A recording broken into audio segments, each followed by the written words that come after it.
Darren, welcome to the Edge broadcast. Well, thanks for having me. I just want to say right out, I appreciate you having me on your show. And Steve Quayle sings nothing but praises for you, Daniel, and your ministry. So thanks for having me on. I'll tell you what, too, and he also wants my hat. Who doesn't?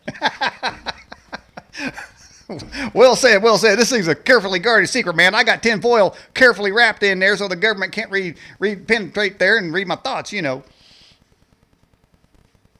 Right. Well, pass them around. Do you offer them on your website as a product? No, I don't. But hey, you know what we need to offer your book, though, man. Talking about, and that's what we'll be talking about tonight there, Darren. Zero G's Part 1. That tells me there's some more stuff in the works.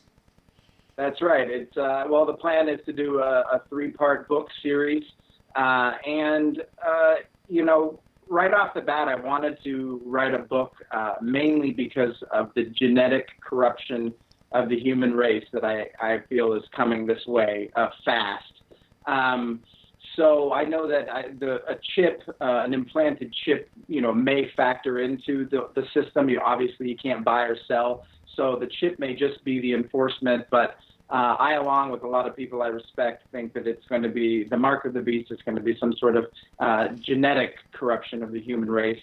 So that's what made me want to write the book in the first place, is to warn people, but to put it in a fictional, fantastic story that will pull people in and let them see how it may unfold, so they're prepared for, you know, how tricky and how deceptive the Great Deception could be. Well, I really like that because obviously, you know, this show's been going on since 2004. We've had hundreds of guests on, and I never can get really to a scenario for anyone to even create a scenario of say what we would call the Great Deception. You know, if it were possible, you know, they would all be deceived. You know, that type of thing, or even a scenario of the landing. You know.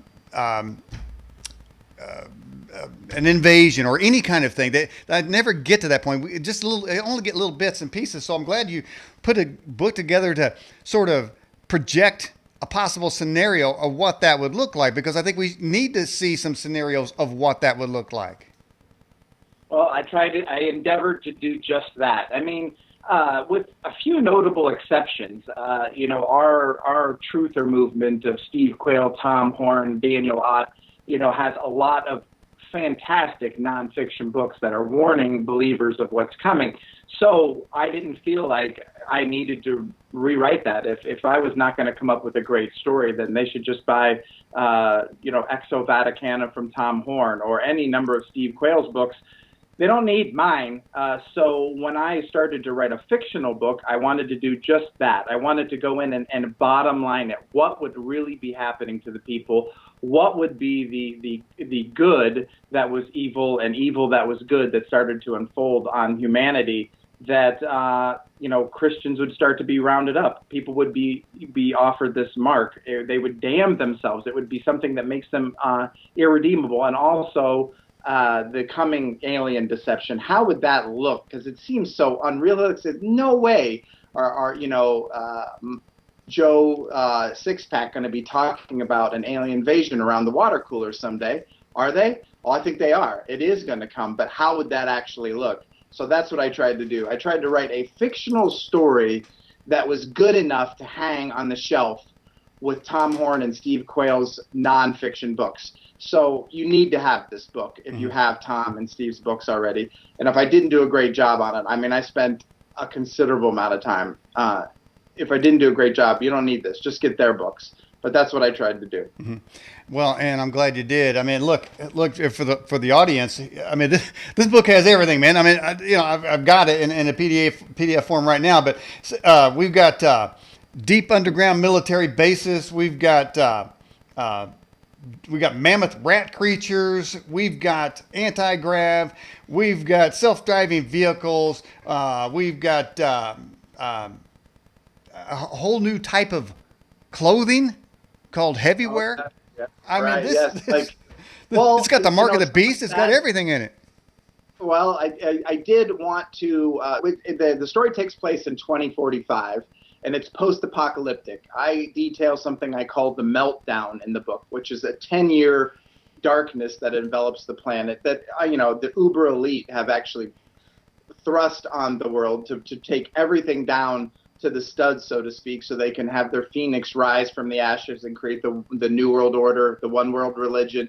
So the technology is actually a little delayed. There was a 10-year absence of any development of anything. But at 2045, with the phoenix, quote unquote, quote, rising from the ashes, yes, you get all the AHS, the automated highway system, where the vehicles are self-driving. You're getting people being flight is anti-grav. It's the tech that many people think we discovered in the 60s and 70s that they've kept hidden underground is now coming out, and regularly coming out. It's commonplace, but it's being ascribed to the visiting ETs. You can see from the book, they're here, the messengers. They're bestowing this tech on us because we were going to destroy ourselves. Mm-hmm. Now they've showed up on the scene. They're saving mankind. They have our devotion, and they're unrolling all these wonderful, 0-point energy, anti-grav technology, and saying they brought it. Well, the characters in the story, of course, know, at least the father of the main characters followed it all along and think, well, there was a breakaway civilization, and now they're saying it's from the ETs, but really we've had this stuff for 100 years. Mm-hmm. I don't want to give away too much in the book, but it's got everything. And most of the stuff, like you said, like the giant rat creatures, those are detailed from some reports in Malta where 150 people went missing underground in these tunnel tours, and people who were looking for them actually saw these large, long-faced rat creatures with long hair on either side, and they've been seen by other people, and they like to eat people. Wow. And I and a few others believe that there's a lot of stuff under the surface of the ground. Yeah, I just said that. Yeah, well, it's pretty fantastic. So you have to get the book. I don't want to give too much away. Well, that's awesome. Now, a couple points I was thinking about. Now, of course, yours being a fiction book, and I like the way you framed that a book that can hang with the nonfiction of Derek Gilbert and Steve Quell and others. That there are similarities to what you said going on right now, like the sort of the when the saviors come, they come, and how will people respond? Well, right now we can see how people respond. Just to say, in a political terminology, England is been importing a lot of immigrants to their country, and London has changed, and Paris now has guards. He has armed guards around it with concrete structures. You've got Angela Merkel, who's flooded her country, and we were discussing in the Bear Report how that the flood of immigrants that they're taking in is draining their economy, and now their military's running around with sticks.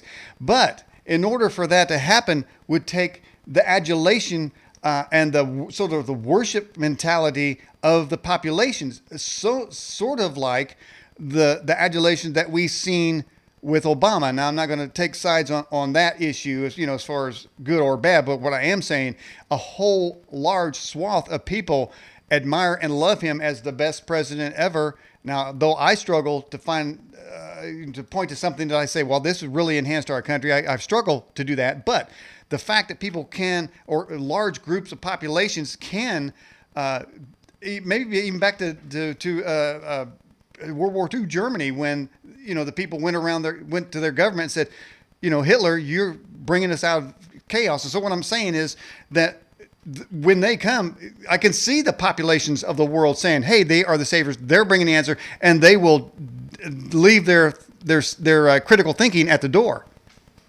Well, especially if they're hungry, they don't have power, and they're getting sick.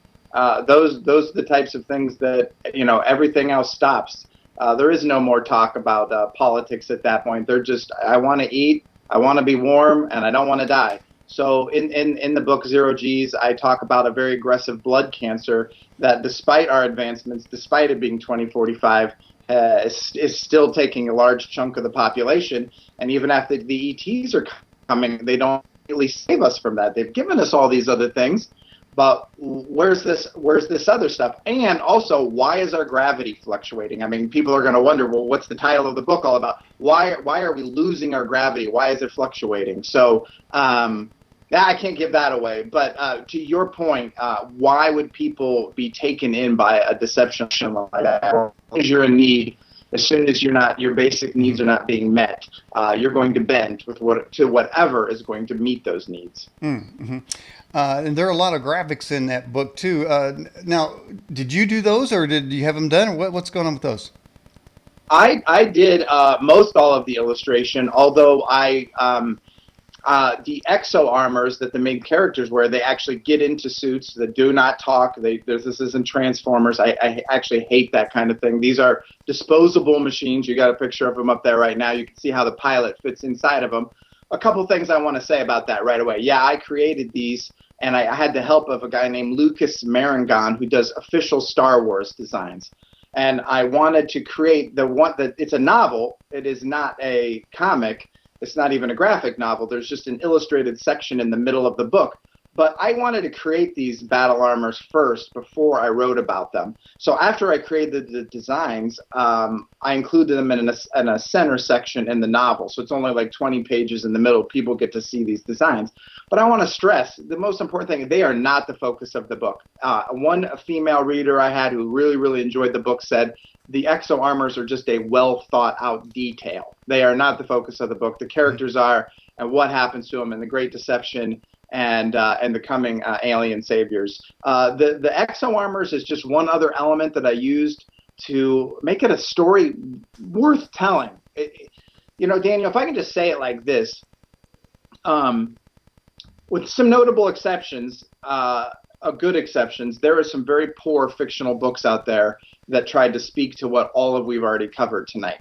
And it's basically just average Tom and Jane in our time, their regular car, run into this trouble, and it's an unrealistic situation where they run into all this information all of a sudden, and this general or whatever gives them this big info dump on the coming conspiracy or aliens. And after reading it, and a lot of people I respect reading it, you just get caught up in the conspiracy theory info dump. We just want to know about the aliens, why the ATMs aren't working anymore, what happened when Walmart closed. And when the story goes back to Tom and Jane, I don't care about that. Just get by that. Just get back to the alien stuff. So I really took my time and wanted to create a good, hopefully great story that people enjoyed reading, and then sock them unexpectedly with the conspiracy theory info dump stuff. So they wanted to get back to what the characters were doing, and they follow them and want to get the next book and can relate to them. Mm-hmm. I didn't want to just put it out there and try to cram as much conspiracy theory into it as I could, and make you just hurry up with those characters. If you don't like the characters, if you can't get into the story about the missing gravity and the messengers coming and the Council of Resplendent Light and what the aliens are telling us and how that affects the characters, you'll hate this book. Mm-hmm. Don't get this. I would just, if you want that, I would get 1 Second After, which is a great book about the EMP attack. That's another one. Or again, the nonfiction books with Tom Horn and Steve Quayle. Just get those. You'll hate this, because I really wanted to make.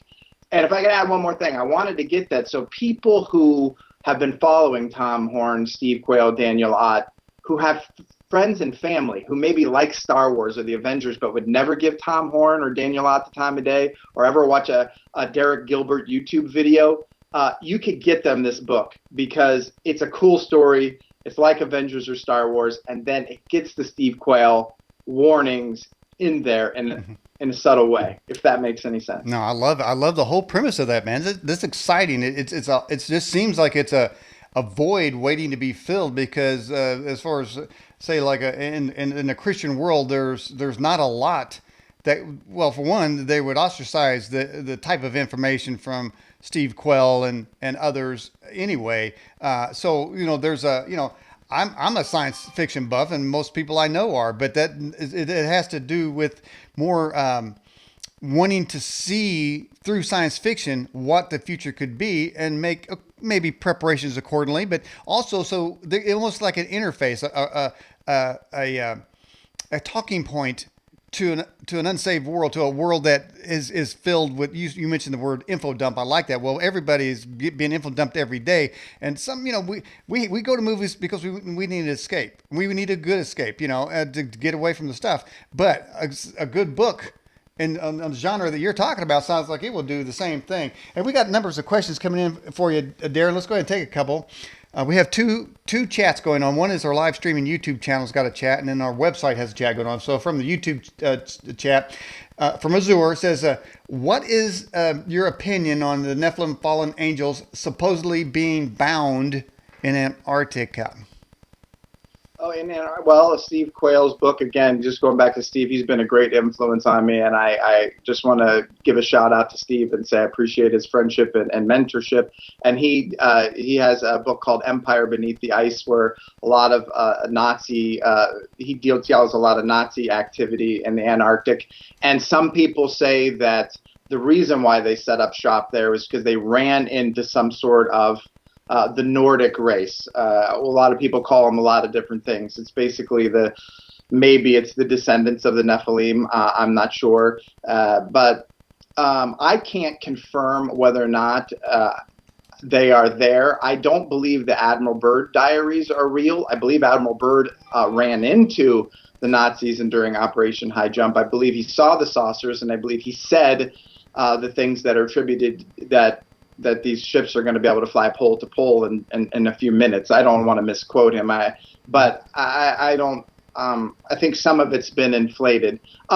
Now, however, to finish it up, so we get to other questions. It just because you threw Antarctica in there, that might have taken us in another direction. Whereas I firmly believe in the Genesis 6 story of the angels coming down and creating not only the Nephilim but monsters, and I believe in the Book of Giants that was also found with the Dead Sea Scrolls. So, yeah, I hope I answered that question. Mm-hmm. All right, and this one here, this is again from YouTube. Nick Ubius says, "Have you ever read Childhood's End in the Mountains of Madness?" I have not read The Mountains of Madness, but I'm going to. In Childhood's End, I'm glad that the listener brought that up. I call this book Childhood's End meets Iron Man meets the opposite of the Left Behind series. As strange as that would be, because like the overlords in Childhood's End, the messengers have come. They're remaining hidden because it's about us. The future's about us. They don't want to get too involved. They just want to help us out of our calamities, so to speak, or that's what they say. So it does follow along Arthur C. Clarke's Childhood End a little bit, and I give some homage to that in the book. So it was definitely an influence. Well, one of the first they've come to help, but maybe they didn't shows was a Twilight episode called "To Serve Man." Are you familiar with it? Yes, I am, and at the end, we all know what that comes out to be, right? You give it away for the few people who don't know what that is. Right. So I mean, I'm a little bit leery anyway when they come down. And I was thinking earlier too, as you were talking about this book and the contents of it and the storyline, that our technology that we're surrounded with, I mean, I don't know that it can literally change the DNA. It certainly is rewiring our brains and our responses. With the constant input, flow of information, and the flashing lights and whatnot of handheld devices. But are those devices, which are extremely powerful, clearly more powerful than the communicator of Star Trek days, are they part of the process to pre-program us, pre-prep us for the future? Well, it's an interesting topic. I mean, bottom line is, what technology are we going to have to refuse as believers at some point so we're not in the system of the beast?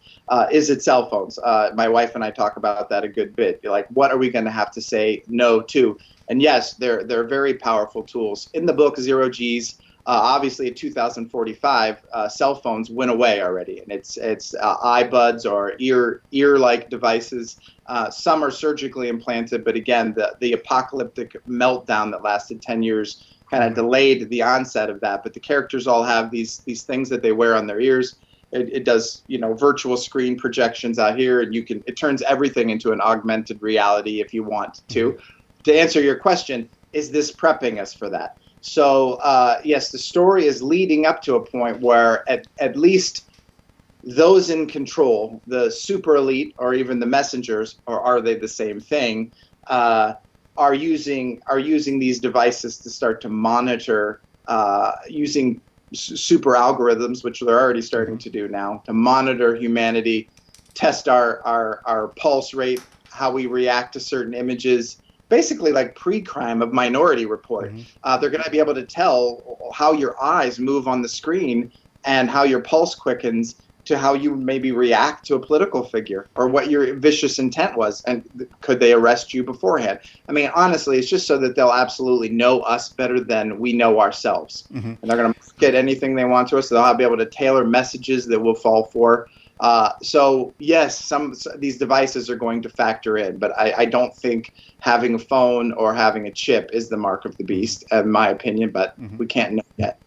Well, aside from having giant human-eating rats in your book, is what role does AI play in it, or does it play a role in this book? It does. It does. I want to make sure I don't give away too much, but the messengers who are remaining hidden at some point decide to bestow on humanity truisms that saved their race eons ago. And it's quite a climactic turning point in the book where the messengers lay out the first 12 of 36 truisms. And one of the 12 and the first 12 is using AI as kind of a judicial system because it can't be corrupted.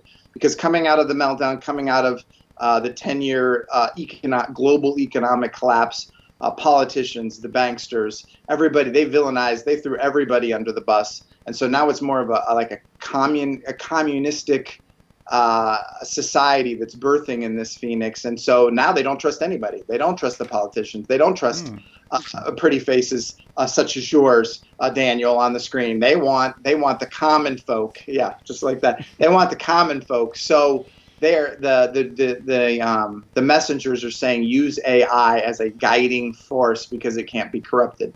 Hope that answer wasn't too long, but yeah, AI is in the book.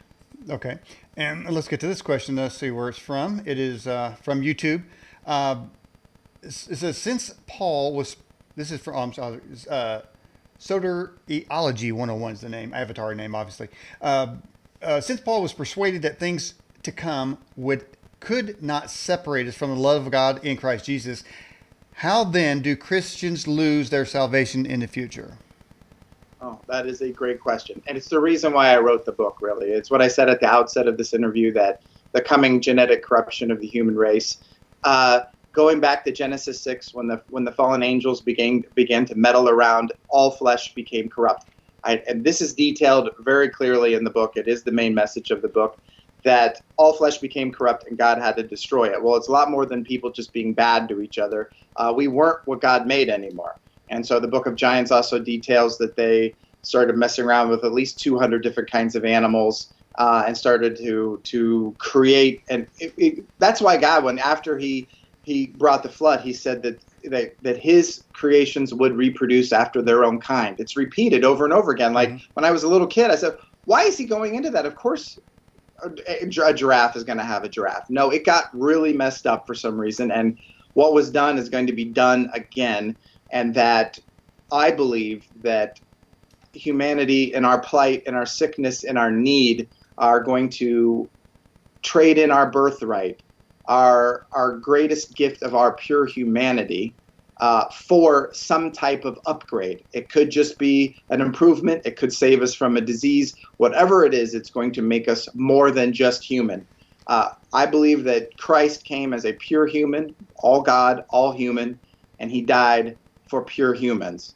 And when you become something not pure human anymore, you take yourself out of the redemption plan. He doesn't do it, you do it. You are no longer. You are what is called in the book of Enoch and other extra biblical texts, you are an unsanctioned creation. You have now taken yourself out. So God's not, I don't know how it'll unfold exactly, but my book goes into it like this. God is not looking down and saying, oh, you signed on for that. You're bad now. I'm going to judge. No, it's people becoming less than human now and taking themselves out of salvation eligibility. And so that is the mark of the beast. I like that, salvation eligibility, and that is always a question that is asked: Can they be saved if God? And I've heard the discussion. I've been on this show is actually that they're created creatures. Somebody created them, so why couldn't they have redemption too? But I like the way you said it. Well, whoever they are, it seems like they've already taken themselves out of the possibility of that. All right, let's get to another question. This is from the website chat from Curious. Have you seen the movie Sorry to Bother You? Something freaky in it. Don't want to spoil it. No, I have not seen Sorry to Bother. It's just called Sorry to Bother You. Okay. No, well, that's a little teaser out there. I'm going to have to write it down because I certainly haven't seen it. Oh, okay. They said they're not going to spoil it, so it must be interesting. All right, and then back to the YouTube chat. Azur, do you feel that the Bible had been adulterated in any way by what's called the Mandela effect? No, I do not. I do not. Now, if an angel, when I woke up, Daniel, when I've known Timothy Alberino since he was back in Cleveland. I'm originally from Cleveland, and when I met him and a couple other things happened. I watched a video from Gans Shimura and then met Steve Quayle. When I was waking up, as everybody has experienced, everything, which I didn't trust anything anymore. So if an angel appeared right now and said, it's true, there is that effect, I wouldn't fall out of this chair. But currently, I do not believe that it exists. Especially some of the examples that people put out, like an interview with the vampire. They swear it was the interview with a vampire. No, I just think that people said it wrong on the news too many times. It became what people were saying around the water cooler. And then when people actually looked at the title, it was like, wait, that's not what I heard it was. But I don't trust very much. So, okay, it could be. But well, I don't think so. Of course, we reviewed that several times on this program with various guests, and the one that got me was Mr. Rogers. It's a wonderful day in this neighborhood, and I always remember him saying it's a wonderful day in the neighborhood. So I'm still wavering, but I'm kind of thinking maybe Mandela might be a little flat earthish.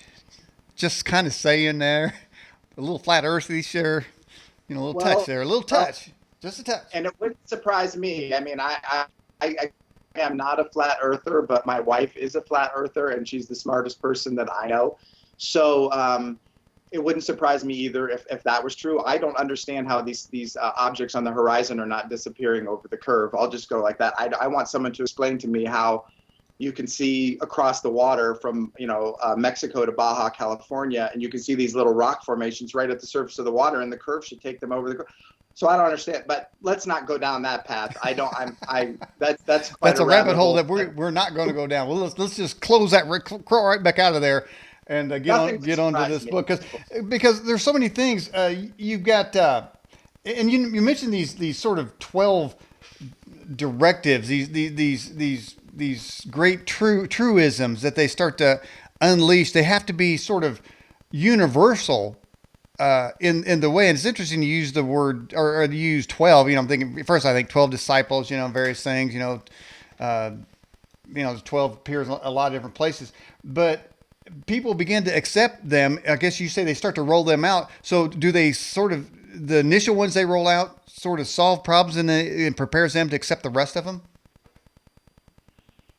Do I give this away? Let's just say that after people read the first 12.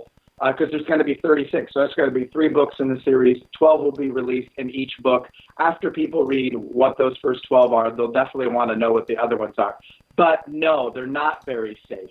They're not just passive. It rocks people. But I do think when people have read it, they go, yes, that's exactly what's going to happen. That's how everything's going to get turned on its ear, and people are eventually going to start killing believers and think they're going to be doing very good. This is what one of the things that Zero G's does. It will show you how average people in the mega churches right now in this country and in the world will be killing the fringe believers out there and think they're doing. And truisms that the messengers deliver are only part of that, but that's detailed in the book. Wait a minute now, Darren. This is an interesting angle here. You're saying that it's the believers that think they will be doing God service killing. I always thought, I mean, as I look at, just again back to referring to the political landscape of the day, we've got people being chased out of restaurants and people showing up, getting their houses surrounded, depending on what political point of view they have. There's just sort of the mob mentality. Those folks would certainly think they're doing a favor by killing off somebody that is not on their side of the political spectrum. So, but now you're saying this is in the church house itself. Yes. Okay. So there's a couple of things to say about that. Firstly, Blood on the Altar, the book by Tom Horn. Get that right away. But yes, it will be. Christ came not to bring unity, but to bring a sword. It will be our own households that are turning over their mothers and fathers, or people turning over their own daughter-in-law for the slaughter when it comes down to. So, and it said that Jesus is not going to come back unless the great falling away happens. So who's going to fall away? Well, it's going to be the people that are in. I'm not saying that non-believers are going to be bad. They'll be terrible. But I believe that there's going to be a huge falling away from what we think are believers, and they will join with the others, and they will be chasing after the remnant, the people who are clinging to the commandments of Father God, despite everything that's coming on, the messengers, the truisms, or whatever's really happening at the time.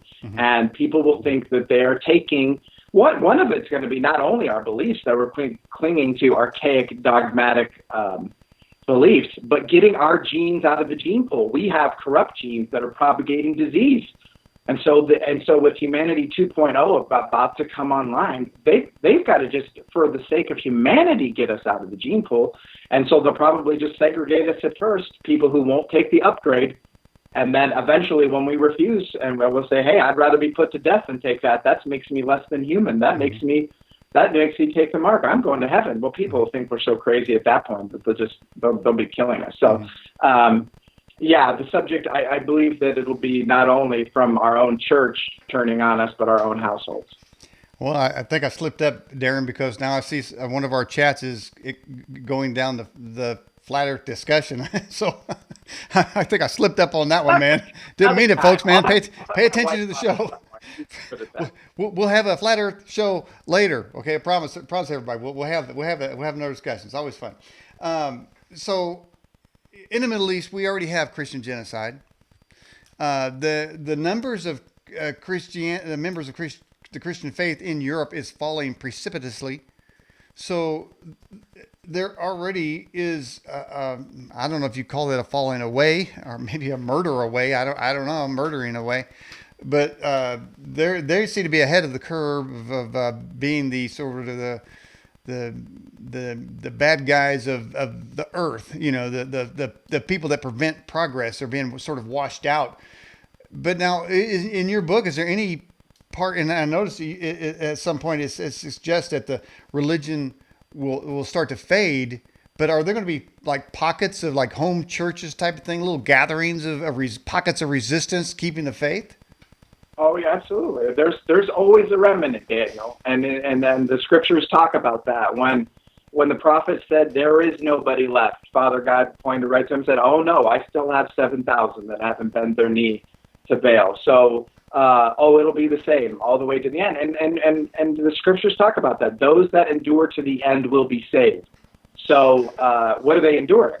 I mean, obviously, if we're all whisked away, and this is another rabbit hole, but if we're all whisked away during some pre-tribulation rapture via the Left Behind series, which I think is total nonsense. It's embarrassing. I'm sorry if that offends people out there, but if you think that you're not going to get persecuted like all the other believers and Christians throughout history, that's just ridiculous. Of course, what would the scripture be there for? Those that endure toward the end will be saved. If we were not going to suffer persecution and, like you said, pockets.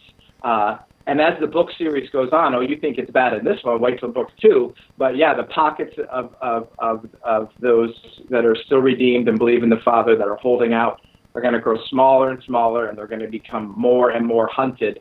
And what methods will they use to hunt them? That's detailed in the book as well. I noted that Skywatch TV now is sort of labeled as the transhumanist resistance now. Is that right?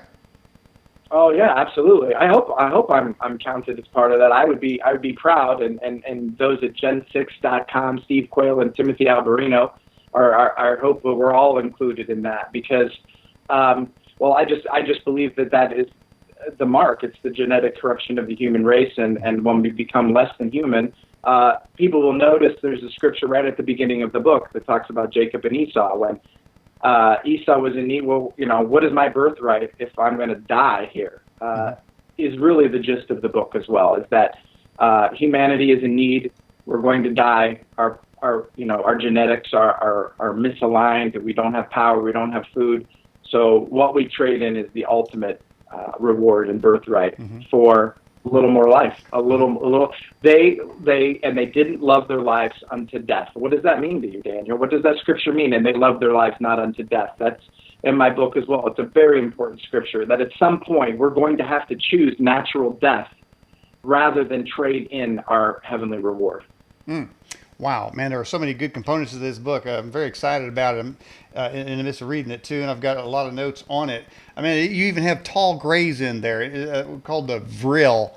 Interesting how you came up with these names here to project this story. But I tell you what, we're getting near the top of the hour where we take a 5-minute break. At that point, we'll take you out of the video and audio, but you'll still be connected, and then we'll bring you back in about 6 minutes after that. But how can people get this book? Well, the best way, it is available on Amazon, but the best way is you can kind of see it on your screen. Oh, it went away. But go to www.darrengeisinger.com, and you should be able to see the spelling there. It's Darrin, and then GEI Singer. DarrenGeisinger.com is the best way to do it, and I'm getting orders all the time through it. The site, I haven't got any complaints off of it.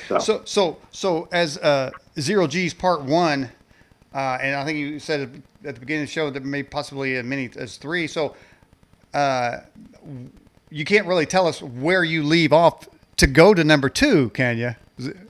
Or you have to kill me if you tell me. Well, there is even a preview for book 2 at the back of book 1. So I give people a lot with this. I mean, you don't get to the end of this and say, wait, that's it? No, I tried to make it so if you're standing up, you're going to fall down when you get to the end of the book, and you can't wait to get to the next one. But I don't know how I describe where it ends. Let me think about that, Daniel. I have to think about that. Well, I'll get you out of this one here because I mean I like Netflix series a lot of times. If I find a good one that's not that's viewable, and I kind of get binge watching on a show, and so this book sounds like a perfect book to binge read, because I need books. Like, people need these kinds of books here because the crap that's out there, they don't offer hope. They don't offer a plausible plan. And I notice how you put a sort of you said in the beginning of the hour, it's a bread and butter issue, type of thing. The Tom and Jane scenario, it's not. So that's interesting right there. All right. Darren Geisinger, we'll take you out of the picture here. We'll be back with you in about 5 minutes. Okay. All right, here we go. And welcome back to the Edge Television broadcast. My name is Daniel Ott. If you missed any of the exciting first hour, the whole show will begin to replay immediately, probably after it processes on the website right in our main player. Additionally, we'll extract the high definition video and put it up in our YouTube channel, where you definitely need to subscribe to that. And then you can follow me on Facebook, Twitter, and Instagram. We also broadcast our shows 24 hours a day on our TuneIn Radio channel, where you can listen to the Edge broadcast 24 hours a day across any platform, any device. That's our TuneIn Radio platform, which we're simulcasting the audio portion right now. We're, of course, broadcasting from our website and our streaming YouTube channel. Now let's go back to Skype and bring back with us Derek Geisinger. Darren, welcome back to the program. Thanks, Daniel. Thanks for having me on. Appreciate it. All right. Well, we had a very interesting conversation in the first half, and I nearly blew it when I hit a hot topic button. But hey, sacred cows is what I do. If there's a sacred cow in the room, Darren, I have a tendency to kick it. How about you? Yeah. I'm sure that we've already ruffled some feathers tonight, so let's do some more. Okay, right. Let's do it. Let's see how deep the rabbit hole goes. Hey, but anyway, we're talking about the book Zero G's Part 1, and as it's interesting. And again, I know, I don't really want all the facts. I want to do this interview, but I want to keep some things in the book that I haven't got to. But there is a discussion about gravity, which I thought was very compelling in a whole different angle. Is there any technology? I've never even heard that sort of interplayed with the discussion that we're having. Did that just come to you to insert that? What's the relevance? Well, that is one of the main parts of the book. And as I started to get into it, I felt that it was going to be mostly a fictional element. And then imagine my surprise when I'm listening to Hagman one night, and Steve Quayle is on there, and he says one of the things that will likely happen is the gravitational anomalies towards the end. I mean, you could have picked my jaw up off the floor. So as the story started to build with me, I thought, well, the Earth was being brought back to its state at the first golden age. A lot of people think there was a moisture canopy over the Earth and that the gravity was less, and that's how the creatures got to be so large at that time. So it just kind of started to snowball. And also, speaking of what we were talking about flat Earth a little bit ago, and how I do see a lot of that on my Facebook feed, and those the same people who talk about that also have a lot of questions about gravity. Well, what is gravity? Is it really what Newton was saying when the apple fell? So I do tackle that some in the book, because one of the main characters in the book does not believe gravity is the theory in which schools teach. I won't give that away too much, but well, let's leave it right there. So yes, gravity factors into it, because how would humanity react if we started to lose our gravity? We were worried about that. Mm-hmm. Would we think if these new messengers are causing it, or are they going to save us from that? Like, they turned the power back on, but we hope that they're going to cure all of our diseases. Maybe they can fix that for us too. So it all keeps humanity in need and reliant and in fear and ready to take on things that and accept things that we ought not. Now, there is stories out there that at some point an extraterrestrial craft disabled nuclear weapons at a certain base at one time. And I would think that for those that are against war, of course, obviously everybody's against war, but there may be a necessary evil, so we all don't, be put in concentration camps. But I'm sure to some, that's a good idea. That aliens need to come down and start fixing stuff because humans can't. Right now, there's this, and again, back to the political thing, only because there seems to be a kind of a comparison there of the vitriol between the two camps in the United States is rising to such levels of hate and anger, and now actions that are being taken, that it seems that humans cannot fix their problems. Humans cannot come to an understanding, to agreements, and what agreements are made are usually broken in one way or another, and then inevitably wars break out here and there. So the history of humans is pretty dismal when it comes to getting along. I can almost see that people would just, like in the movie Independence Day, where the mothership came over and a whole group of people went up to the top of the building and said, "Take us, we're ready to go, get me out of here." So I imagine there's a whole bunch of people that fit that category. Well, Daniel, they call it the Great Deception because it's going to be great. And you said, well, wouldn't disarming our nuclear devices, doesn't that make sense? Isn't that good? I'll tell you that after the first 12 truisms are handed down from the messengers, the main character is tasked with kind of, giving his opinion on them, and he has to say, look, this is obvious. Of course we've got to do these things. I mean, humanity is going to, doesn't mean that it doesn't cause trouble. I can't give away some of that stuff. But yes, I mean, and the conspiracy theories go that yes, that ETs wanted us to disarm nuclear missiles a long time ago, and in fact, there's conspiracy theory that says that that's why we signed on with the Greys in some sort of treaty. This is just fantastical conspiracy theory here, but that another group, a more human-looking group, wanted us to make a treaty with them. This was during the Eisenhower administration, I believe this theory postulates, but that we were not willing to disarm our nuclear capabilities then at that time. So we ended up signing on with the Greys, which ended up, that's why we get all of these abductions, because if we did such and such and gave them such and such, they were allowed to study us in certain ways. Anyway, if people are familiar with that crazy conspiracy theory, you have to get this book. As well as say, this book is also for people, anyone who knows of Tom Horn's Exo-Vaticana book, where the Catholic Church's knowledge of the coming ET presence, what Father Malachi Martin talked about before his death, that the Vatican knew what was coming this way.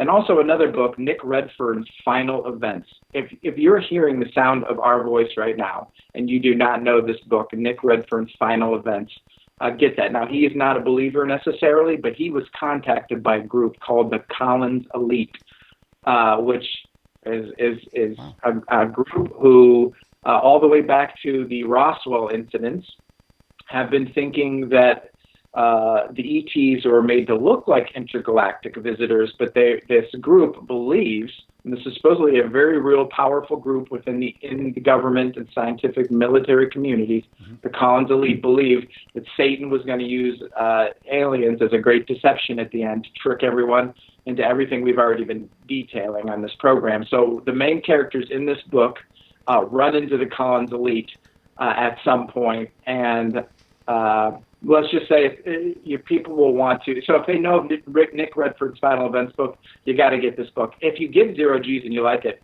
look up Nick Redfern's Final Events, because it talks about the real story of the Collins Elite, which I cover in the book.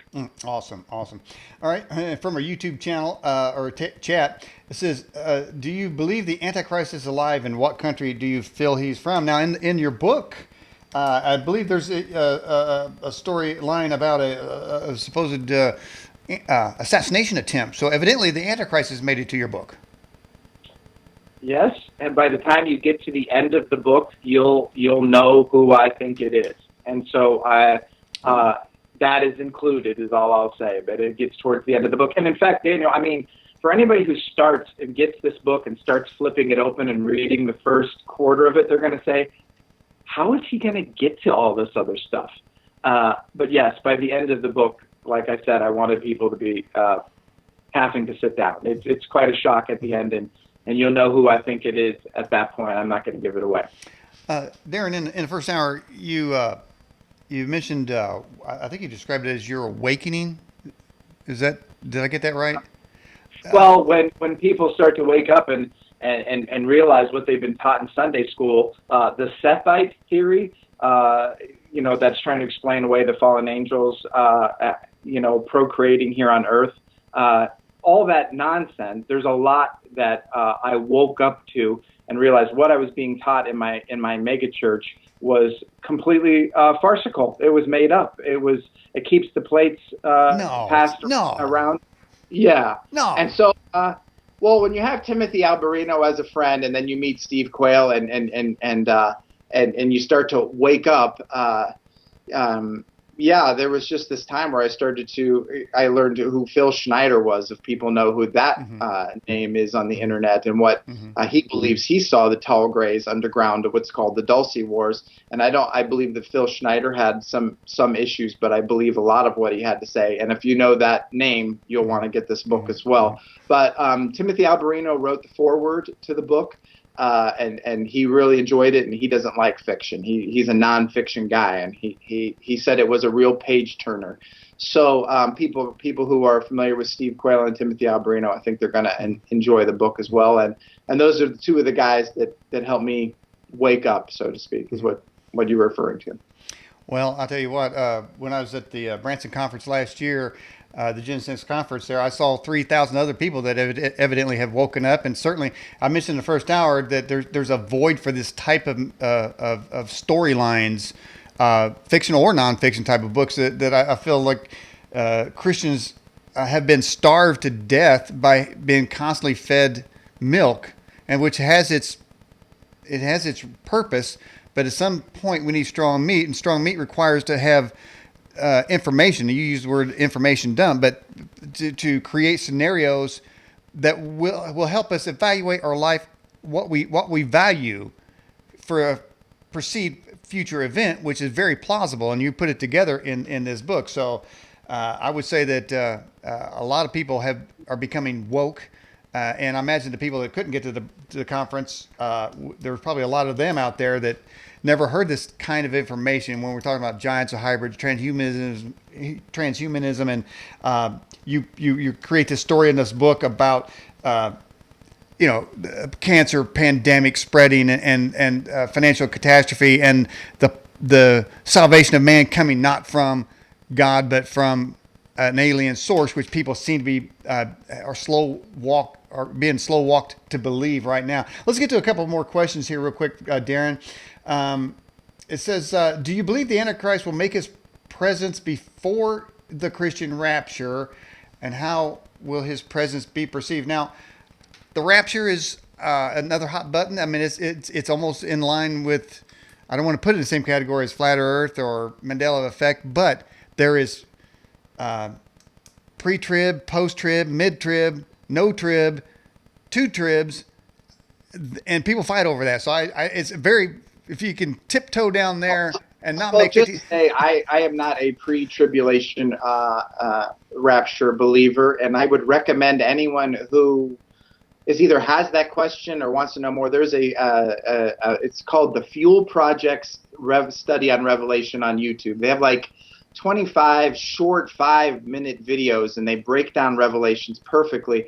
I personally think anybody who's on the fence after watching that will be embarrassed that they ever thought of something called a pre-tribulation rapture. When you see what believers have gone through so far, to think that you're going to be whisked away before any trouble happens, you're going to get me started. It's upsetting, and I'm embarrassed for anybody who believes in that.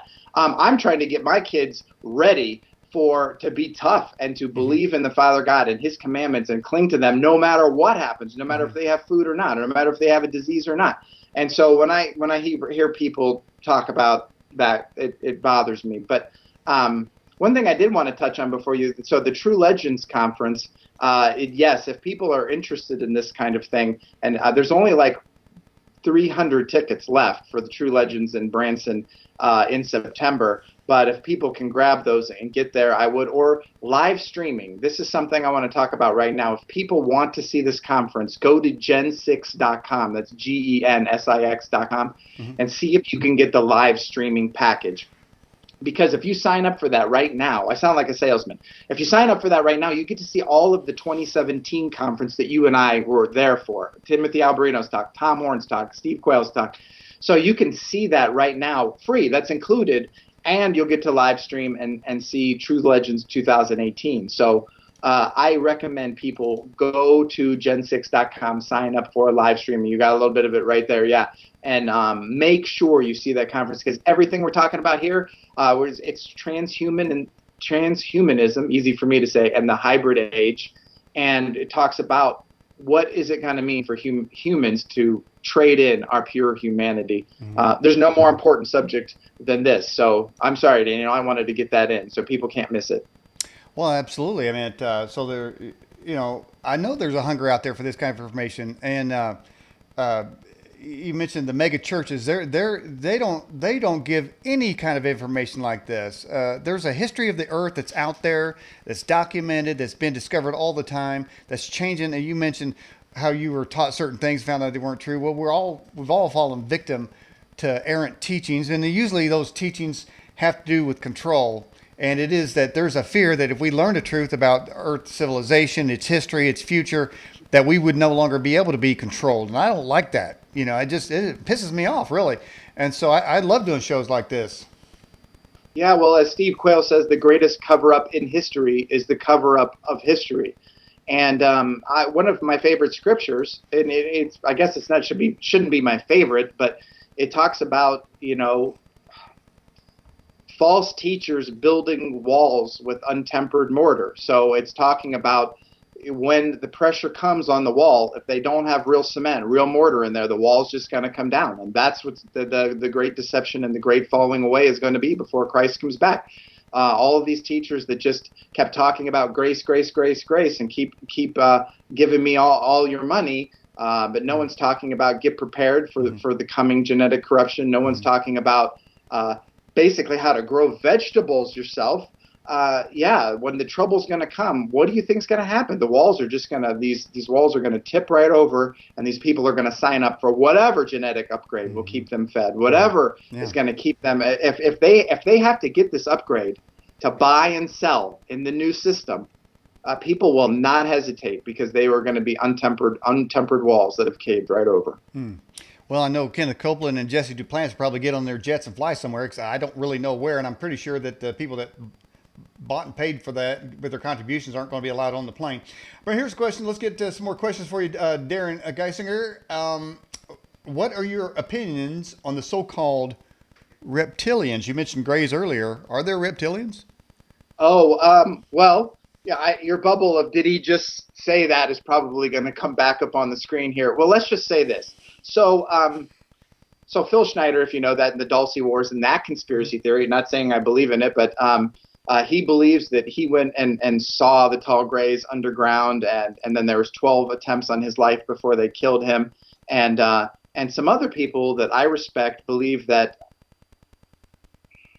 yes, that there was bipedal reptoids at some point, and they could have been under Lucifer's control somehow, and they are still around to this day. There's certainly a lot of people believe that.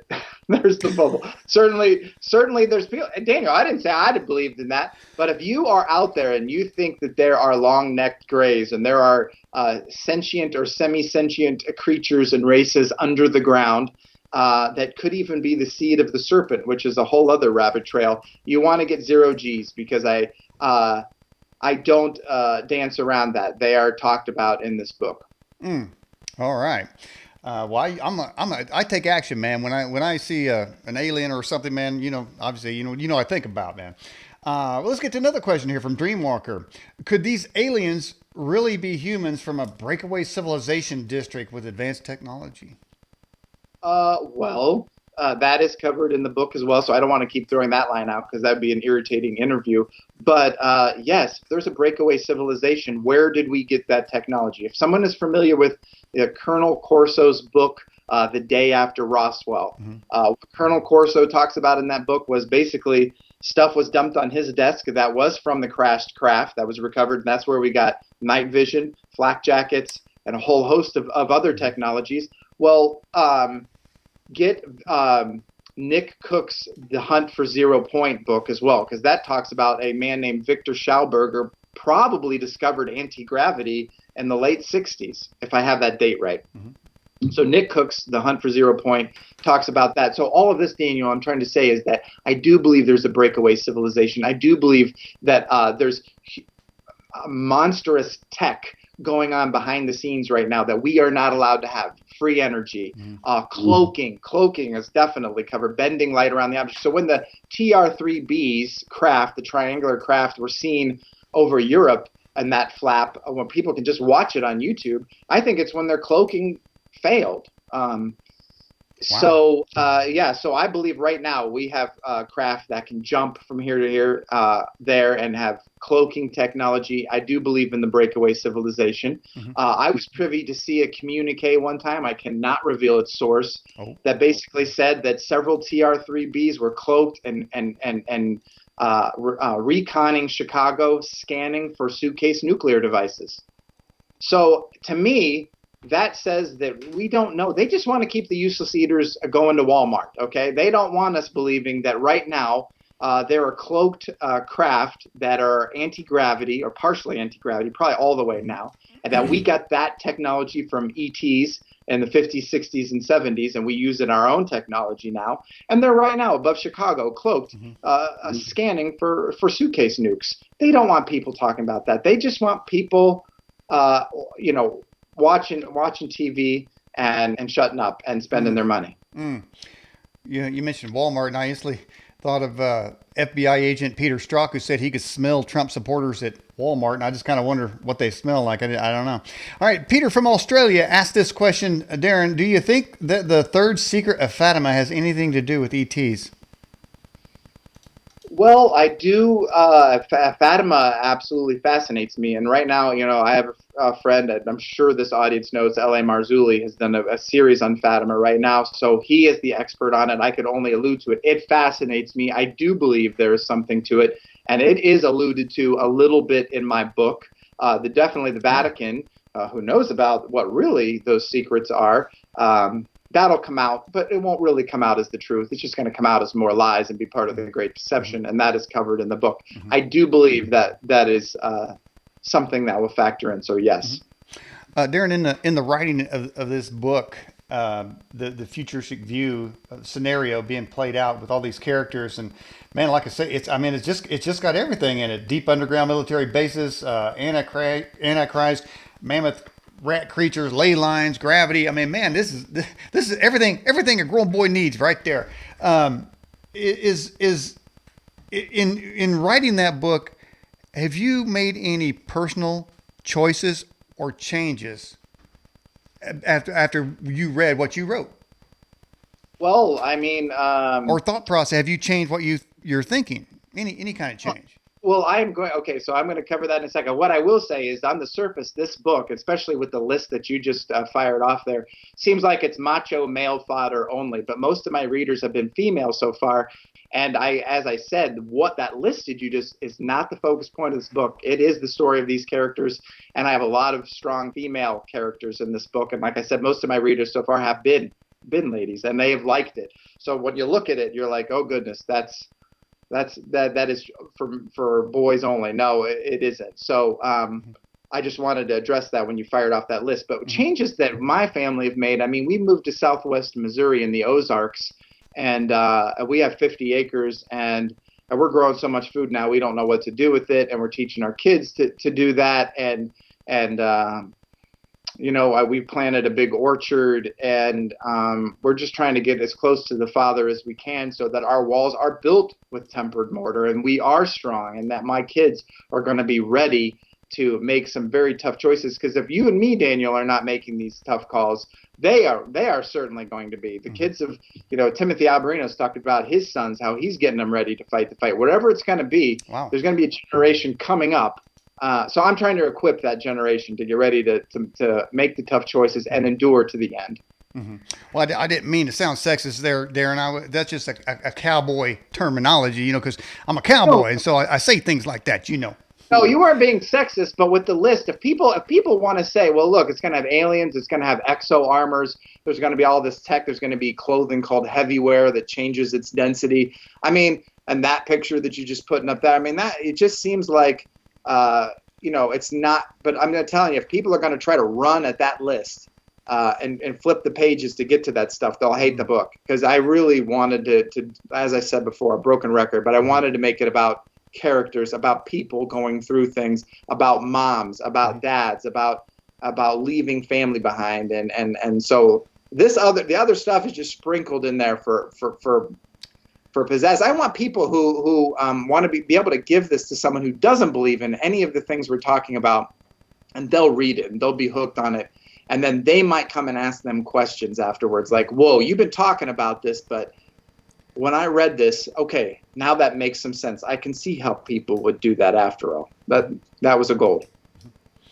All right. We have this question from YouTube, and it says, Christians I knew believed on Christ, were eternally secure, went to church, lived, grew old, died, went to be with Jesus. Why then is God making it so hard for the end generation to be saved? Well, I do this. You bring up a great subject. I believe that people who have called on Yeshua, the Messiah, as their Savior and have tried to follow the commands of Father God as best they can are going to heaven. They don't need to know about giants. They don't need to know about the coming alien deception or anything like that. They went to heaven.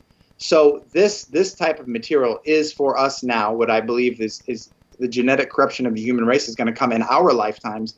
And the younger generation is going to have to make these choices. So, no, I don't think if I could send this book back in time, I don't know if I need to mess with that. But why are they making it so hard for people to get saved now? No, the E! Channel and the Kardashians are making it hard for people to get saved now, and that it's going to be very, very hard. Christ said, "Narrow is the way, and few that find it." I think it's a lot narrower than people even realize. Wow. Azur from YouTube asked the question: are you a listener to Paul Begley?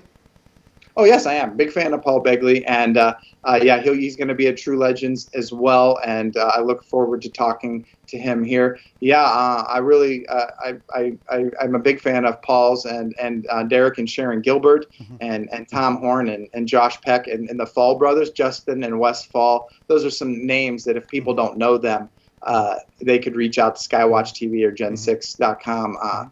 Those are good sites to hook up with. So I respect a lot, including Paul. Now you're a coordinator for the Branson Conference? Yes, I am. I'm the True Legends Conference coordinator. My wife, Nikki Nicole, and I are co-coordinators. So Nice. It's been exciting, and the event is almost sold out. And as I could say again, yeah, the live streaming. Check out Gen6.com. Get the live streaming. The conference that you either missed or you want to relive. You get it as soon as you sign up. You can stream that conference. So yeah, it's going to have someone who's going to be talking about the breakaway civilization, and not even necessarily from a Christian perspective, which is Richard Dolan. He is into ufology and the breakaway civilization, and he's going to be one of the main speakers. Sharon Gilbert is going to be talking about genetics. She's an expert on that. My people are destroyed for lack of knowledge. True Legends should be equipping people with a lot more knowledge. Now, I mean, last year it was just awesome. And so, hey, if people need a reason to get the DVD from last year, if they get it, they'll see me sitting down there with this hat. I'm gonna I couldn't see by you, Daniel. I couldn't see over you. Yeah, well, there you go. But no, I mean, it was outstanding last year. I'm so excited about this year coming up. There's nothing like it in the secular world. I mean, it's information with meaning, and with all these powerful speakers you guys are bringing online, it's just amazing. You just can't get that kind of stuff anywhere, secular or non-secular, anywhere. It's just awesome.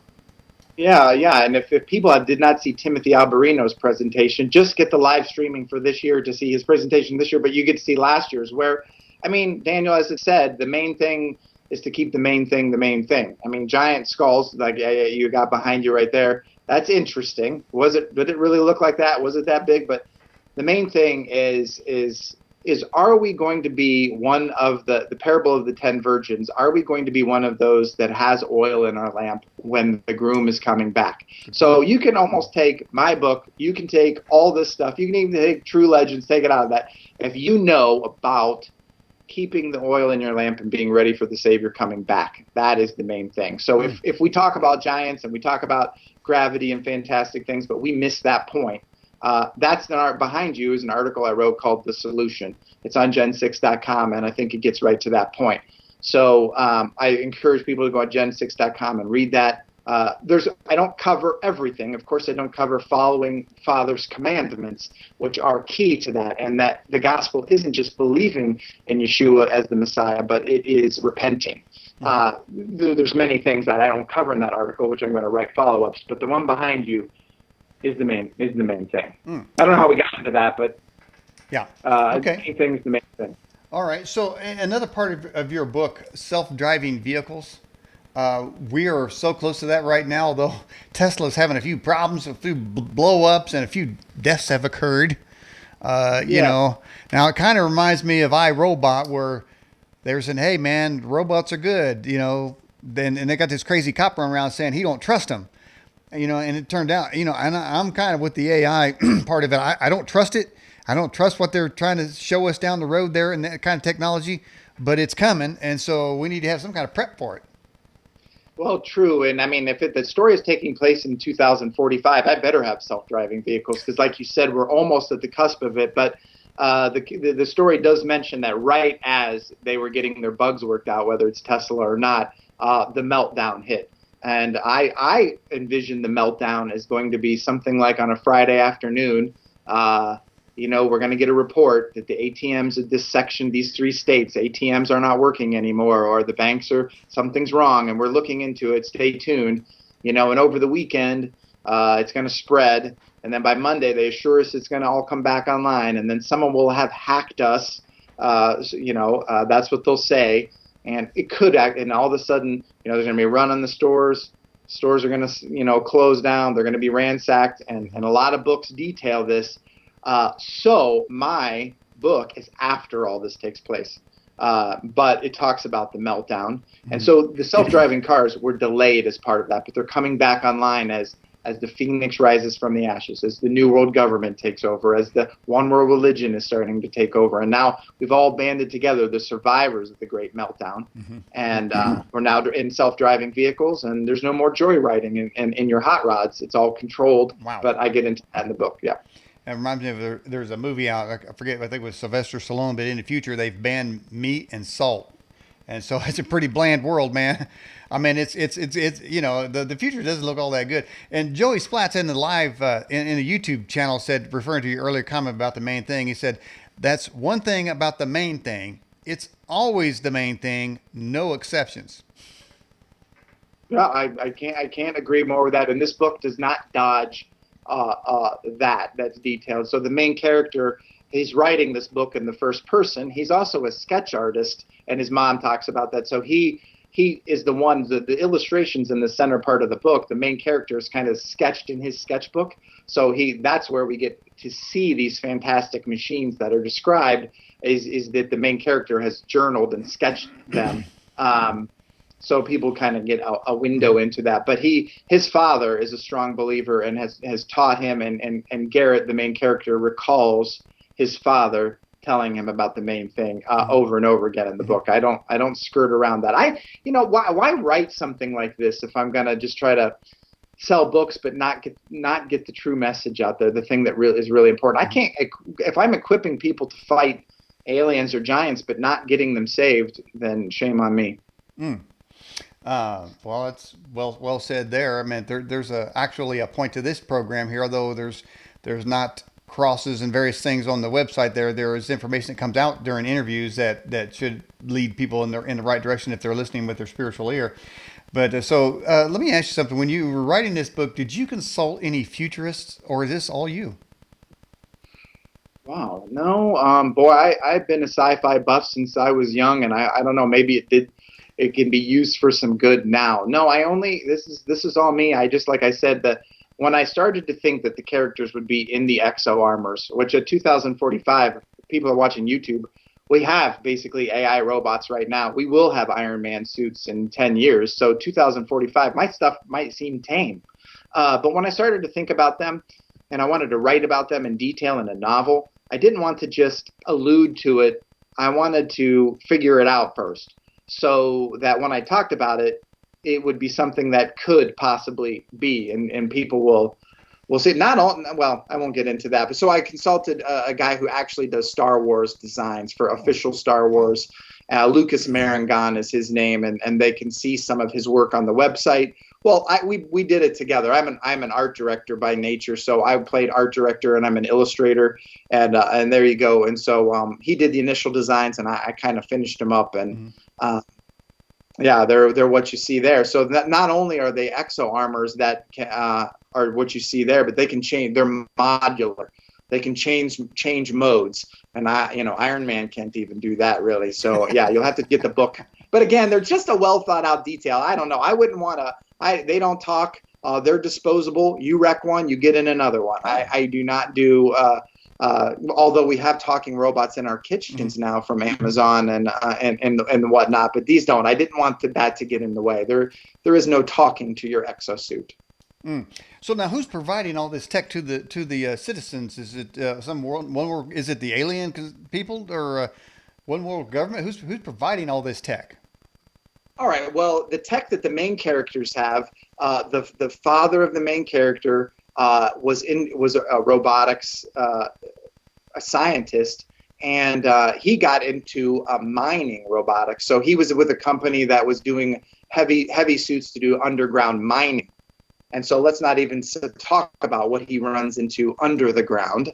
But he's into mining suits, and so that's where some of his robotics come from. Well, his buddy leaves the mining corporation for 10 years in Army Black Ops R&D. So by the time they hook up back together, that gentleman and his friend can make anything. And so they decide that being believers, they gotta get out of the black ops projects. They gotta go underground. And so when they do, and then the alien messengers arrive, that's when they start to develop some of this tech to protect themselves, protect their children, because it's coming on. And then they never expect things to take the turns that they do, but that's what makes the story interesting. So it starts off like, where are we going to go? How are we going to get to everything that Darren mentioned? But things quickly unravel.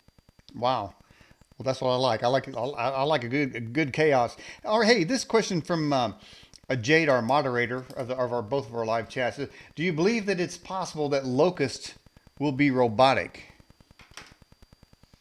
I know people talk about that the beating of their wings is kind of like helicopters and John on the island. When he gets that vision, how else is he going to describe a helicopter other than what you just talked about there? I am the believer that monsters were already created by the fallen angels, and that's where we get minotaurs or centaurs, those legends. Maybe they were only one-offs and they died quickly. Mm-hmm. Maybe some other things were more viable and lived. That's covered in the book as well. Wow. But would I be surprised if it was robotic? No. But would I be surprised at all that it is exactly that they could cook up what John describes in that he saw in a lab? Oh, I think they're already doing it, and have done it. They've mixed species already. The Book of Jubilees, the extra biblical text, says, quote unquote, that they taught the mixing of species in order to provoke the Lord. We could talk about that for a half an hour. Why are they trying to provoke the Father God? Why are they mixing these species? Why did they corrupt all flesh?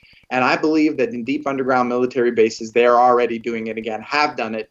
And human cloning, if you're interested in cloning and human cloning, get 0Gs, because that is definitely covered. I believe the experiments going on in deep underground military bases and with the mixing of species and possibly creating those locust creatures, Daniel, like you just brought up, is very possible, and they have done it, or they will do it. Could it be robotic? Maybe, but I think it could be organic.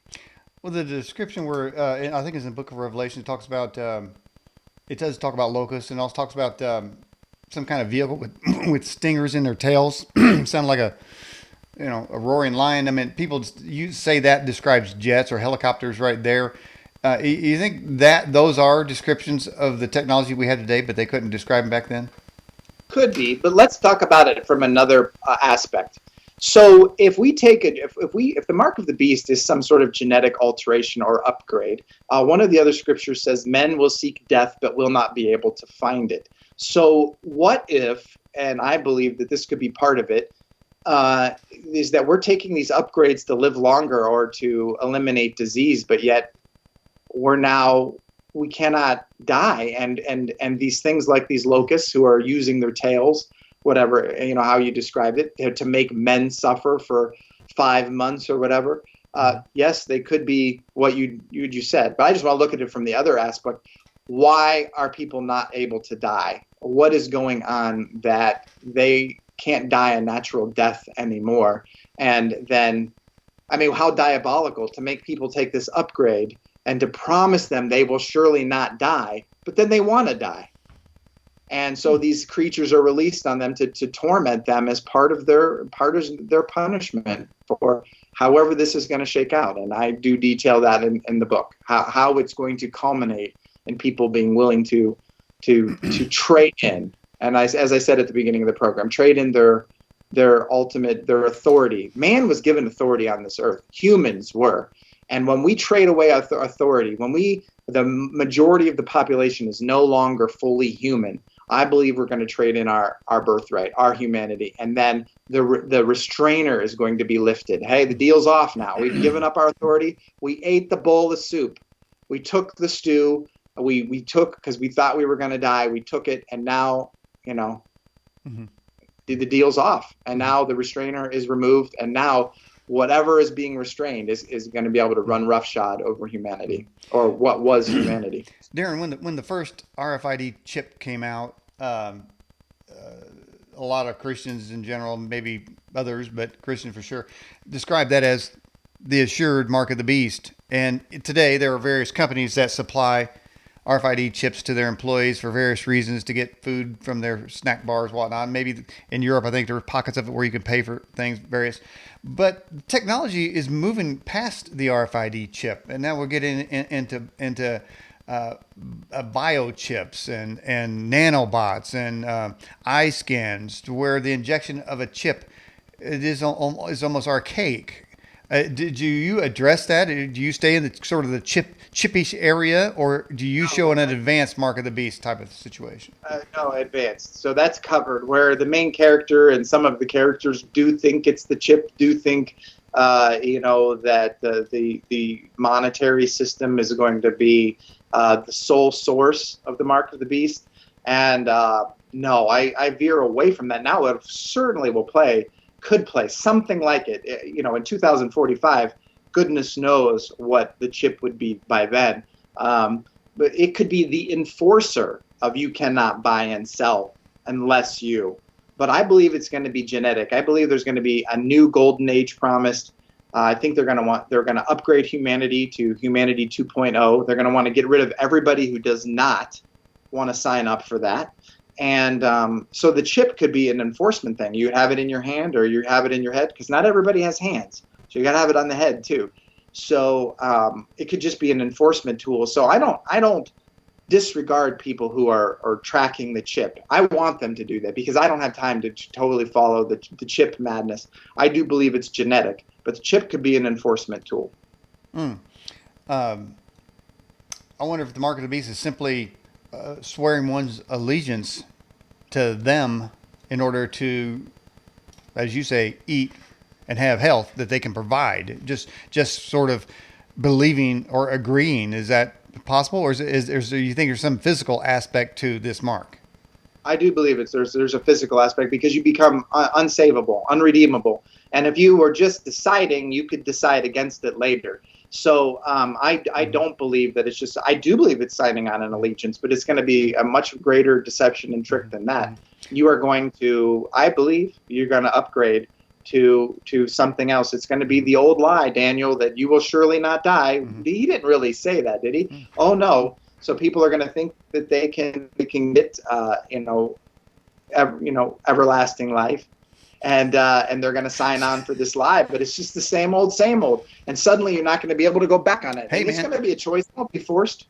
Hey, Darren, I had an epiphany, man. I don't know if this is in your second book, but maybe you can put it in there if it's not. But what if because obviously we're getting slow disclosure now. I feel like there's slow disclosure going on. Several governments have already release their alien files, their ET files. But what if they said that they have a new blood compound that would provide you unlimited health, including immortality? All you need is a blood transfusion provided by them on the mothership. Because the Bible says life is in the blood, then you become, that blood that God created is out, and their synthetic upgrade blood is in, then you're done. How do you like that? Maybe you ought to write a book, because it starts off saying that there's an aggressive blood cancer that's still taking a large part of the surviving population.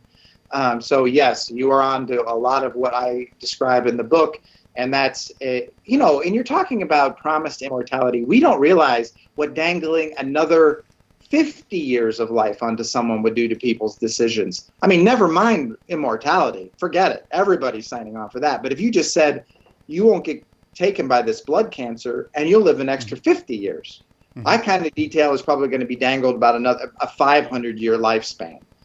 It'll be dangled there. Now, will it be true, or is it more lies? But yes, what you just said, if people are interested in what you just said and think that's plausible, yes, check out my book. Wow. And where can they get that book?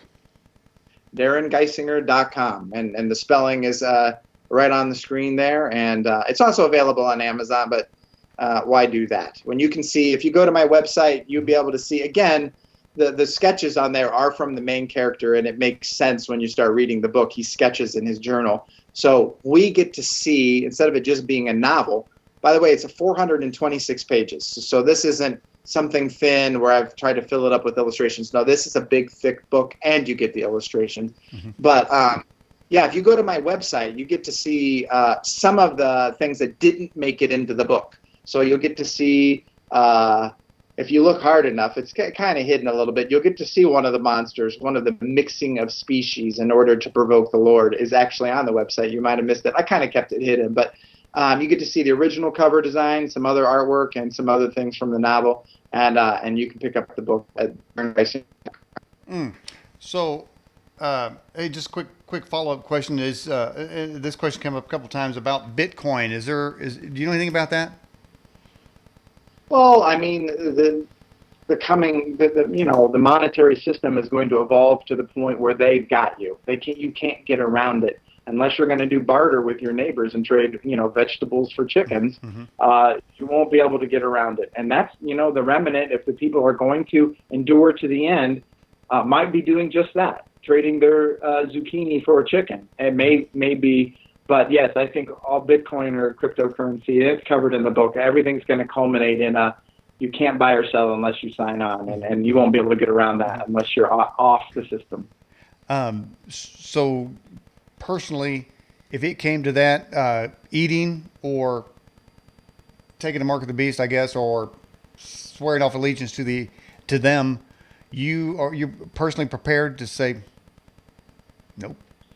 Boy, how could anybody be fully prepared? But I think people should get prepared. And think about this: when we talk about people will be doing evil but thinking it good, when they see this remnant, Daniel, holding on to and not feeding their own children, to hold on to some archaic dogma that you believe in the Bible, they'll be thinking that's crazy, and they'll watch the kids suffering. I mean, just watch about how kids were getting taken from their parents and the upheaval that caused not that long ago. Well, how about you're going to let your kids die of this blood cancer? You're going to not feed them? Oh, you guys have got to go. And the messengers will be right there to say, look, this is what happened to our species a long time ago, or our race. It almost doomed us. We had to get rid of all of that because you can't have these people holding you back. And so when people see on the news kids eating again, kids saved from cancer again, who do you think is going to be the villains? It'll be the remnant that's saying, no, I am not signing on. I am not going to love my life unto death. I am going to endure to the end. But, well, believe me, we won't look like the good guys. Do you think in that case, when life and death situations have been made and our faith is tested to the utmost, that there will be supernatural intervention or supernatural power or grace given in those situations? Yes and no. I believe that we should prepare as though there won't be, but I believe that there will be. So I believe in miracles. I believe that, when in the scriptures, when it looked like all the odds were overwhelming and the person's eyes were open to the spiritual realm, and around the whole valley were the forces of the Creator God ready to fight on their behalf. I mean, look at how they confused the enemy sometimes into killing themselves rather than you even having to fight. I believe some of that will go on. Now, were there good Christian believers eaten alive or burned alive, and there wasn't intervention? Yes, and it will happen again. Most of the voices that are going to cry it out is most of the Christians who make it through the first part of when this upheaval starts are going to be beheaded, and that is covered. How is beheading actually going to come into vogue? That's covered in my book as well. Part of it is that guns are going to become the great devil that we're already seeing right now, and those are taken. So how else are you going to execute people? But that's in the book. But anyway, I do think supernatural will occur, and people should believe on those things. I want to be able to say, if I was faced with that situation, Father, are you going to give that enemy into my hands? Because I believe that you can equip me right now, and I can be victorious. But even if you don't, Shadrach, Meshach, and Abednego, what did they say? We're not going to do what you ask us to do, and we believe that he can save us from the fiery furnace. Didn't he say that, Daniel? They said, we believe he can save us, but even if he does not, we will not bend. And I believe that's what everybody listening to us right now should talk about. He can. He can save us in that time, but even if he does not, ... you fill in the blank. There's historical records show that sometimes when Christians were thrown in the Colosseum with the Romans to be eaten by lions, and they were put in chains, that some of those Christians had such an atmosphere around them of and they weren't fearful at all, that people in the stands jumped out and ran toward them to find out what did they know that gave them such peace. And I think one of the recorded statements was they wore their chains like necklaces, where those who denied the faith, because that's what they had to do, deny the faith, and they would let them go. They were cowering, screaming imbeciles. They were definitely the opposite. But the people that didn't deny had some sort of grace and dunamis power, some kind of atmosphere that startled the people watching them and said, we've never seen anybody react this way. And maybe perhaps there will be those that refuse, in the face of certain death and starvation, refuse to do that it will, people say, and you mentioned it, that's what stirred my thought on that, is that there's a historical reality to that. So perhaps I mean, if you could get to heaven someday, and by your martyrdom and by standing in the faith, I mean, Stephen, looking up and seeing heaven open, and the way he was stoned, who knows who he saved. And the reunion up there saying, hey, the way you did not give in made me a believer, and then you get to live eternity with that person. There's a great story that says that when communism was taking over in Russia, there's probably derivatives of this story, but that these clergy were being marched across Siberia and put in freezing cold water up to their necks, and they had to recant. And if they recanted, there was hot soup and blankets waiting for them, and they'd come out of the freezing Siberian lake.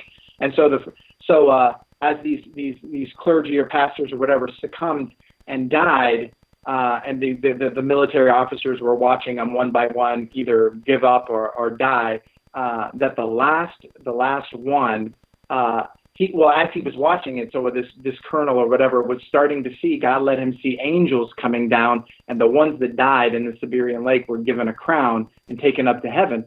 And as this was revealed to this Russian military officer, he became a believer. And so when the last one gave up and came out of the lake rather than die, he went in and took their place. I guess that was too long of a story, but to say that this military officer, the story goes, he went into the water and he died because he saw the angels coming down to bestow the crown upon the martyrs.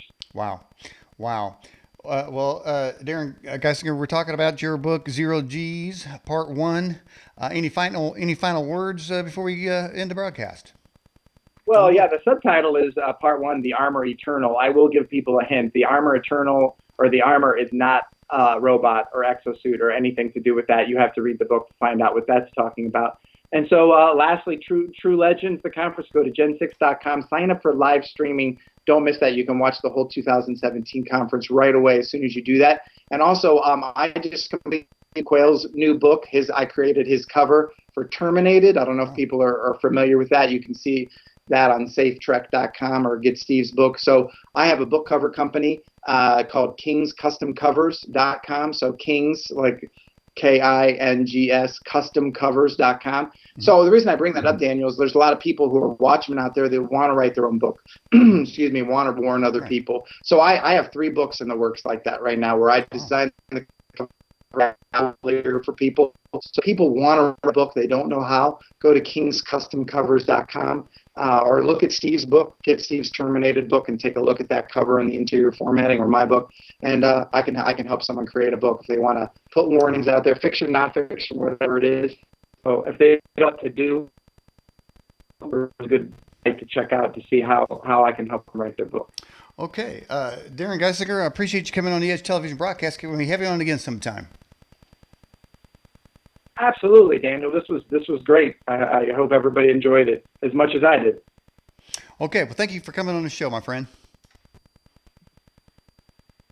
Thanks, Daniel. Appreciate you having me on. Have a good night. You bet. Bye-bye. All right, everybody, that was Darren Geisinger talking about his new book, Zero G's, Part 1. Man, can't wait till Part 2 comes out. There's a heck of a series going on there. You can watch this program again. It will begin to replay in our main player directly after the show, and then we'll put it in our YouTube channel and our TuneIn Radio playlist. You can go over there, TuneIn Radio, streaming right now on the Edge. Thank you, everyone, for your great questions. We're going to be back next week, and that's it. That is a wrap. Daniel Ott for The Edge. Bye-bye.